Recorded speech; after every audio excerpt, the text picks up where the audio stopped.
Hi everyone, I hope you're all staying healthy and staying safe. And welcome to this episode of the hashtag Go Knowledge Sharing, which is brought to you by Crown Asia. My name is Fitz Villafuerte, and I am a registered financial planner. And I'm also the managing director of Wealth Archie, which is a financial planning firm based in Taguig. And for today, I'd like to tell you about how do you look after your finances, your personal finances, while you're still on lockdown. Well, we are on lockdown. And of course, I'm recording this at home and I hope you're all ready to learn today. But of course, if you're feeling a bit stressed and a bit anxious because of our situation, then I encourage you to check out the previous webisode, which features Kat Trevino, and she talks about mental health there, and you'll learn a lot from that episode too. And of course, this quarantine, it has forced a lot of us to do different things and things that we don't normally do in our everyday lives. I've seen people who have been making dalgona coffee. Some of my friends are baking bread at home, and of course, those who are creating TikTok videos and binge watching K-dramas or their favorite television series. And today, I'd like to give you a little bit of an alternative, some other things that you can do, which I believe can help you in terms of your personal finances. But first, let me tell you a little bit more about myself. As I've said, I'm a registered financial planner. So what's a registered financial planner? We always use the analogy of a medical doctor. If your body, you're physically not feeling well, then you go to a medical doctor.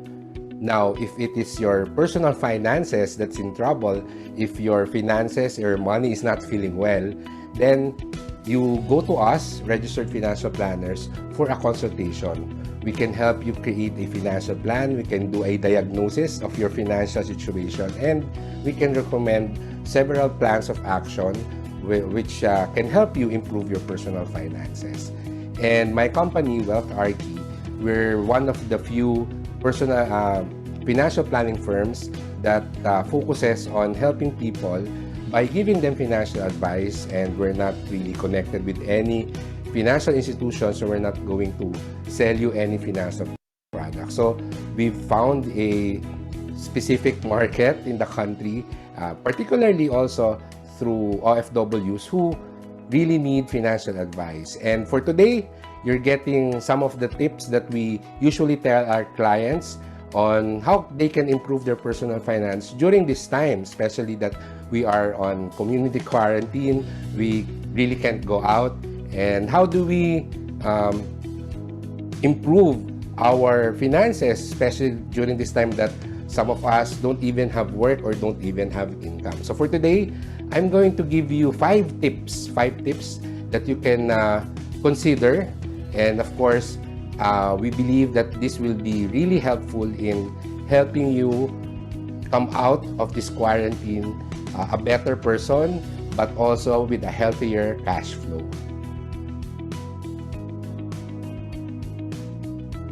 Tip number one. My first tip for you is to study your cash flow. Particularly, look at your expenses. This community quarantine has really forced us to live a simple life, if you can say that. We are not spending as much. We have taken away our expenses when it comes to entertainment. We haven't been able to go out. We haven't been doing some shopping and all those things. And I believe it's a really good time to sit down and look at for example, our grocery list. These are really the things that we need. I am hoping that you're just spending on your necessities right now, because it's really important to save money right now, to budget your money. So, how can this help you when it comes to your personal finance? Of course, it will make you realize that these are the things that I need. These are my basic necessities. And if you're not spending as much as before, then it will really help you once things go back to normal. Then let's say you're trying to save some money in the future, you can always go back to this time and say to yourself, wow, during the quarantine, I was just spending this much. So probably I can remove some of my unnecessary spending and go back to the time where I wasn't really spending as much. Of course, if you really want to save money, the first step that I always recommend my clients is to study their expenses, to track their expenses. I've met so many people where I ask them, how much do you spend each month? And they cannot really give me a straight answer. So I hope you use this opportunity to really sit down, study your bills, study your utility bills, study your food expenses, and then you track down how much money do you actually need to live your day-to-day. And once you are able to know the exact amount that you're spending each month, then that's really the first step towards handling or managing your finances. It just takes a little bit of, you only need a little bit of time to really think about what are the things that I've been spending on recently. And that will give you a good sign that this is really how much that I need to spend. Okay, so that's my tip number one. You study your cash flow, sit down, talk to your family, talk to your spouse, and see how much money do you really need to live your day-to-day, and how much really is your necessary expenses. So that's my tip number one. Let's go to tip number two.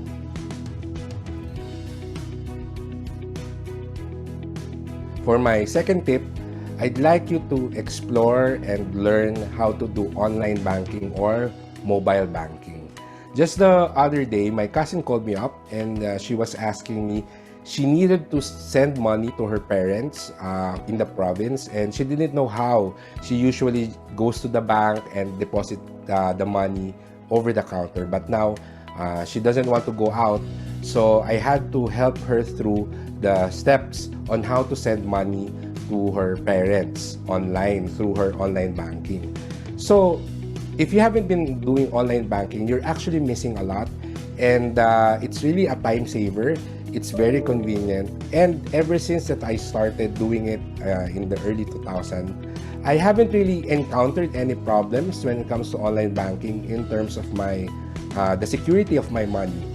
A lot of times, that's the main reason why people don't like doing mobile or online banking. They're afraid, what if it gets hacked, or what if my phone gets stolen? But of course, there are a lot of security measures that will ensure that your money will not be stolen unless you're very careless with your password, of course. Now, of course, sometimes the website is down or the mobile app is having connectivity problems, but those are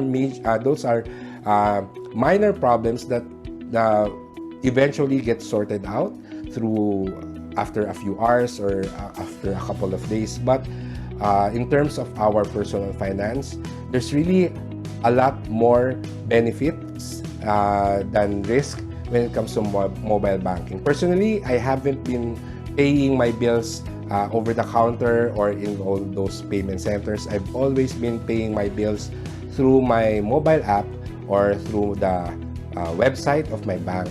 So it's really convenient, especially now that everyone is encouraged to stay at home. Then you can send money, you can even buy load, and of course, aside from online banking and mobile banking, there's also digital banks out there. You can study how they work, and the good thing about digital banks is they really offer high interest rates for your savings. I know a specific bank that they give around 4% per annum. So you can see how much bigger that is compared to the 0.5 or 1% per annum interest that the usual commercial bank offers. But of course, in exchange for that high interest rate, digital banks don't really have branches around. So it's up to you to choose, but the important thing is you're taking the time now to learn about them, because you'll never know when you will need them. you'll never know if you're going to be if their benefits would really help you in improving your personal finance. But of course, if you already have a commercial bank, which I'm assuming you do have, then try to explore their online website. You might discover a new feature in their menu that you might find interesting. Did you know that some commercial banks, they already offer access to investments and even buying insurance and all those other stuff through their website. So you explore the wonderful world of online banking and mobile banking at the convenience of your home. There's a lot of resources online and even videos and step-by-step guide that can help you explore your mobile app and your bank's portal. Okay? So that's my tip number 2, explore online and mobile banking. Now, let's talk about tip number 3. For my tip number 3, I'd like to encourage you to do some spring cleaning at home. Of course, you're already there, and if you're looking for something productive to do, then you can probably go through your stuff, sort them, and see which ones you can already get rid of. Of course, personally, what I did was I sorted my stuff into 4 categories. The first one are the things that I wanted to keep. Of course, these are the sentimental stuff, the things that are still useful for me, etc.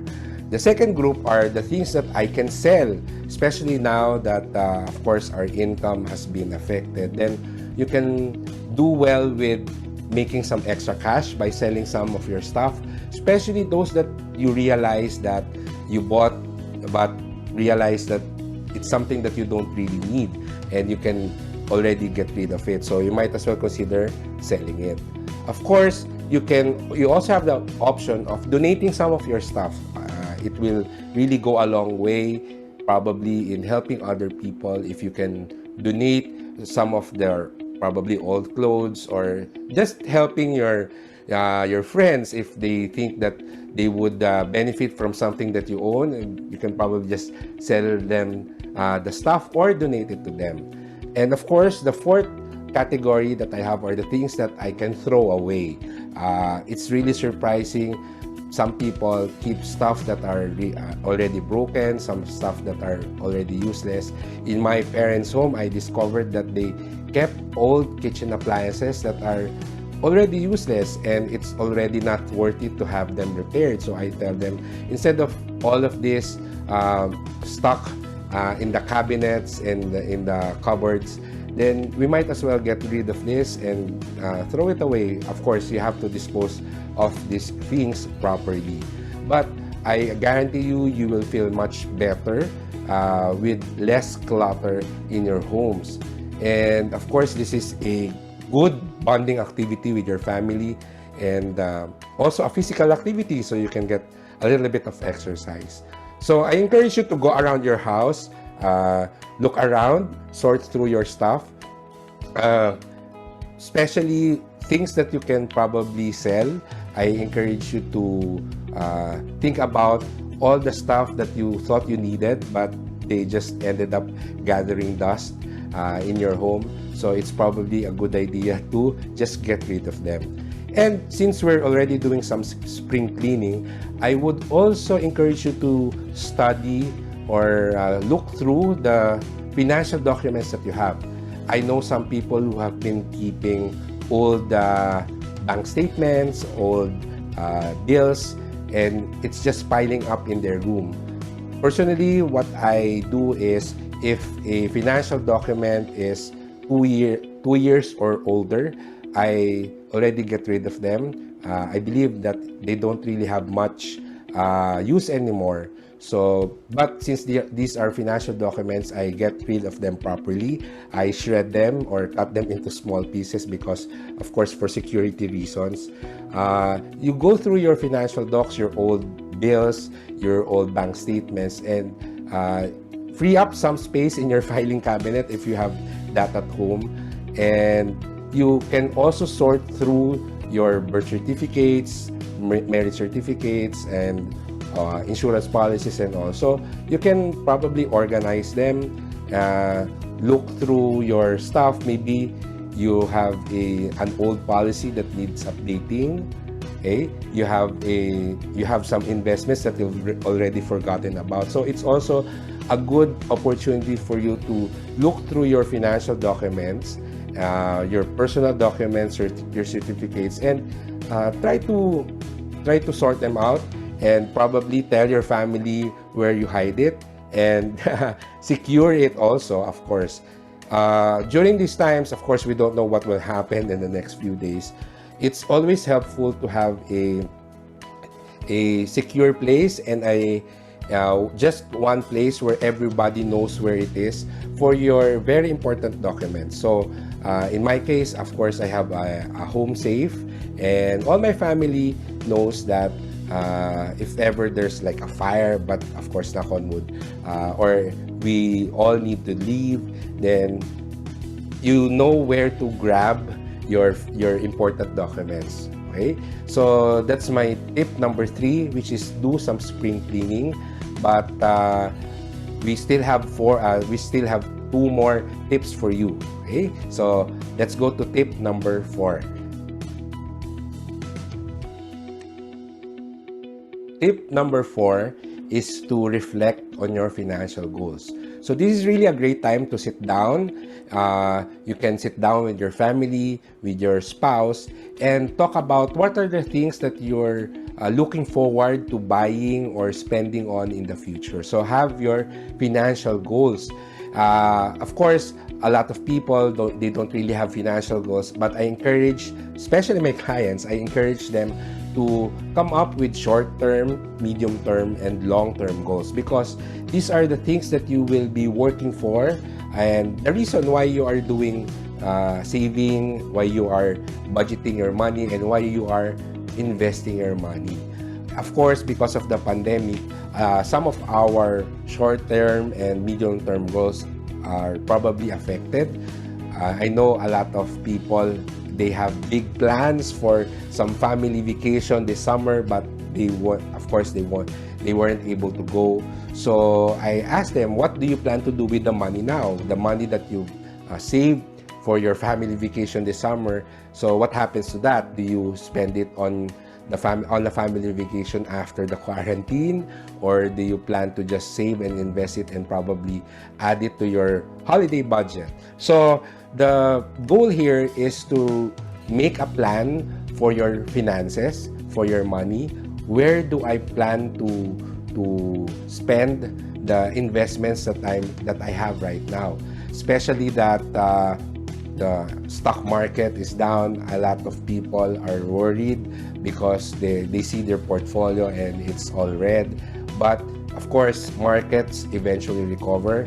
The question is when. So since no one has a crystal ball that can predict where the market will recover, then you would have to make a financial plan on how do you plan to move forward when it comes to your investments, when it comes to your financial goals.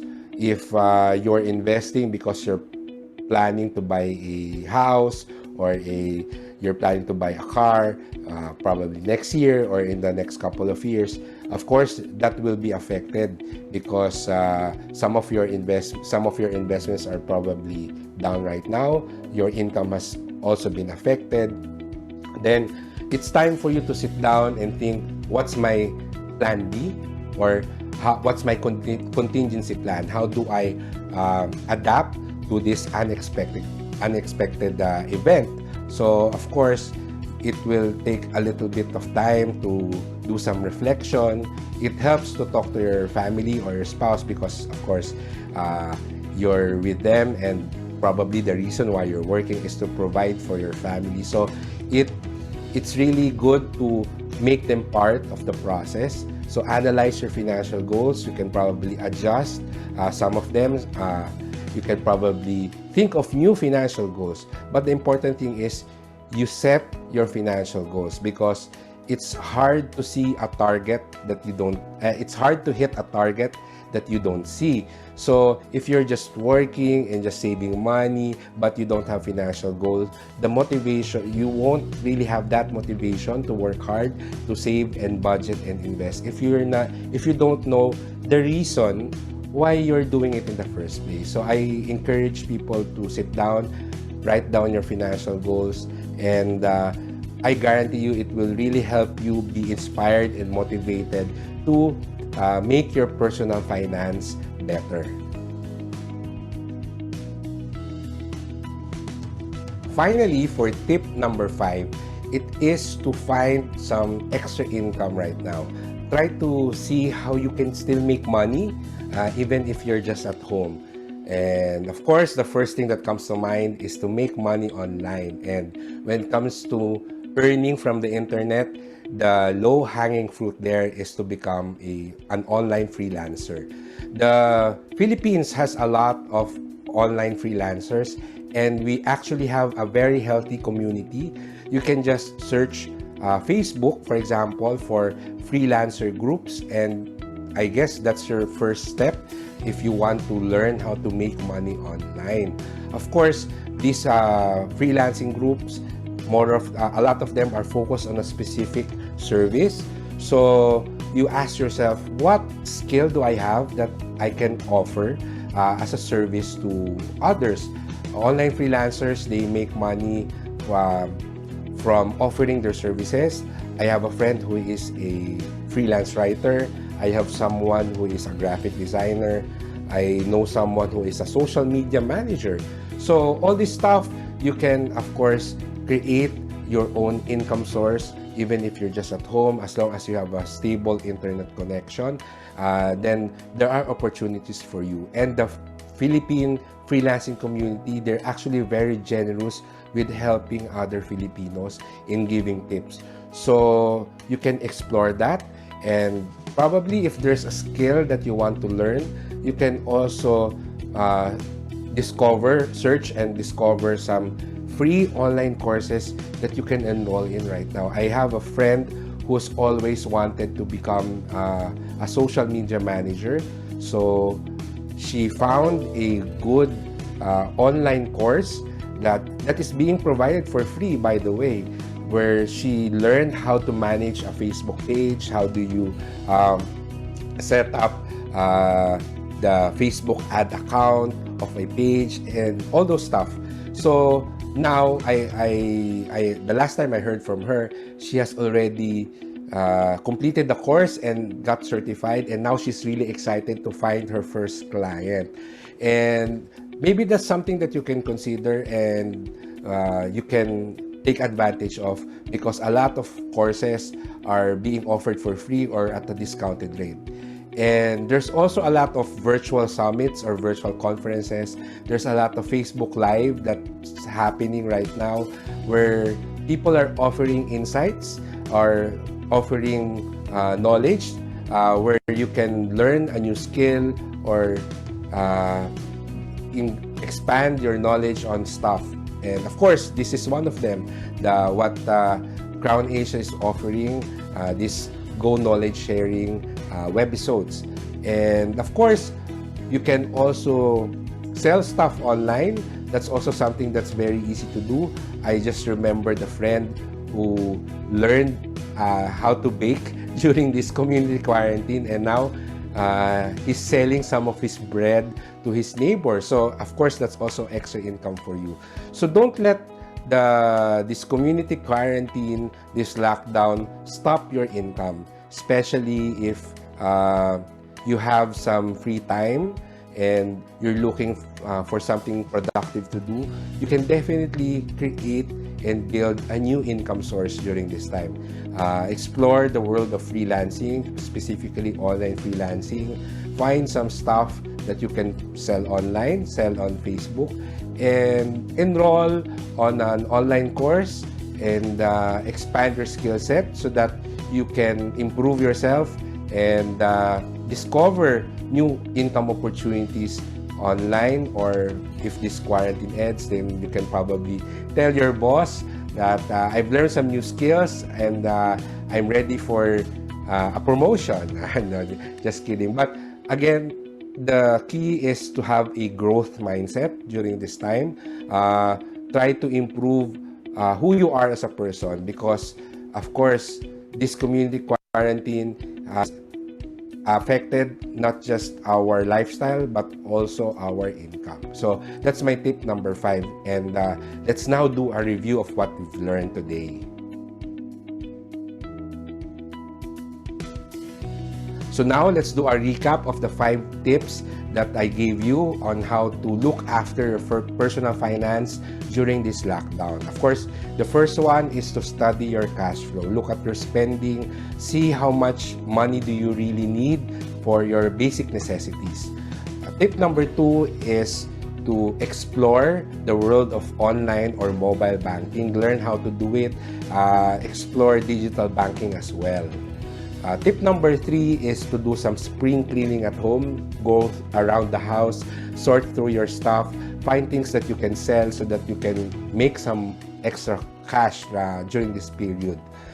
Tip number 4 is to sit down and analyze and study and manage your financial goals. If you don't have financial goals, then it's time for you to write them down, because your financial decisions will always depend on your financial goals. So talk to your spouse, talk to your family, and come up with a list of financial goals that you are going to focus on for the next few years.